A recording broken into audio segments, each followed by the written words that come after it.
2022 ക്ഷീരകർഷക സംഗമത്തിൽ വെച്ചാണ് ഇങ്ങനെയൊരു പ്രോജക്റ്റിനെ കുറിച്ച് പരിചയപ്പെടുന്നത്.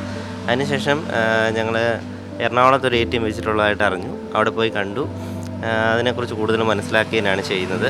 പിന്നെ പാമ്പാടി ബ്ലോക്ക് പഞ്ചായത്തിൻ്റെ ധനസഹായത്തോടു കൂടി പാമ്പാടി ക്ഷീരവികസന വകുപ്പിൻ്റെ മേൽത്തോട്ടത്തിലാണ് ഈ ATM ആദ്യമായിട്ട് കോട്ടയം ജില്ലയിൽ തന്നെ ആദ്യമായിട്ട് ചെയ്യാൻ സാധിച്ചത്. പ്രധാനമായിട്ടും 3 രീതിയിലാണ് പാലെടുക്കാൻ സാധിക്കുന്നത്. ഒന്ന്, ക്യാഷ് ഉപയോഗിച്ച് പാലെടുക്കാം. ഉദാഹരണമായിട്ട് നമുക്കിപ്പോൾ 10 രൂപയുടെ പാൽ മതിയെങ്കിൽ 10 രൂപ ഇട്ട് കഴിഞ്ഞാൽ 10 രൂപയുടെ പാൽ വരും. പിന്നെ ഗൂഗിൾ പേ സംവിധാനം ഉപയോഗിച്ച് പാലെടുക്കാം. പിന്നെ സംഘത്തിൽ നിന്ന് കാർഡ് ഇഷ്യൂ ചെയ്യും.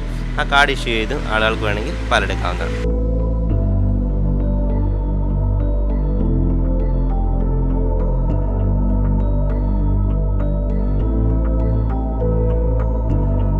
നമ്മൾ രാവിലെയാണ് പാൽ നിറയ്ക്കുന്നത്. അപ്പോൾ ഇന്ന് രാവിലെ പാൽ നിറച്ച് കഴിഞ്ഞാൽ നാളെ രാവിലത്തേക്ക് കമ്പനി പറയുന്നത് 48 അവേഴ്സാണ് പറയുന്നതെങ്കിൽ പോലും നമ്മളൊരു 24 മണിക്കൂറിൽ കൂടുതൽ ഇതിൽ പാൽ സൂക്ഷിക്കാറില്ല. ഇത് തണുപ്പിച്ച് സൂക്ഷിക്കുന്നുണ്ടെന്നേ ഉള്ളൂ. പാലൊഴിച്ച് കഴിയുമ്പോൾ തന്നെ നമ്മൾ മറ്റ് സാധാരണ കർഷകരിൽ നിന്ന് സംഭരിക്കുന്ന പാൽ അതേപടി തന്നെ ഇതിലോട്ട് ഒഴിക്കുകയാണ്. 2 ഡിഗ്രി സെൽഷ്യസിൽ തണുപ്പിച്ചാണ് സൂക്ഷിക്കുന്നത്. അപ്പോൾ അതുകൊണ്ട് പാൽ ചീത്തയായി പോകത്തില്ല. തണുപ്പിക്കുന്നുണ്ടെന്ന് മാത്രമേ ഉള്ളൂ, വേറെ ഒന്നും ചെയ്യുന്നില്ല.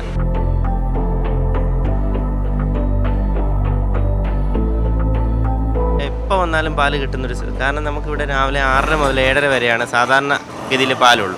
അപ്പോൾ ഇവർക്ക് ഏത് പാതിരാത്രി വന്നാലും പാലെടുക്കുന്നത് ഭയങ്കര സഹായകരമാണ്.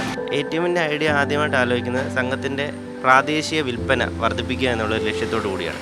അതുവഴി കർഷകർക്ക് കൂടുതൽ പാൽവില നൽകാൻ പറ്റുന്നൊരു സംവിധാനം ഏർപ്പെടുത്തുക എന്നുള്ളൊരു ലക്ഷ്യത്തോടു കൂടിയാണ് നമ്മളിത് ആരംഭിച്ചത്.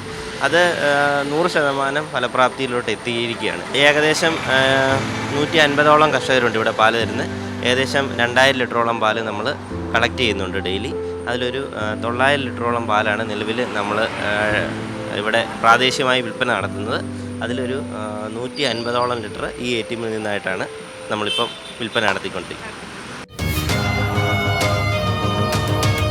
You're watching Media Village Television.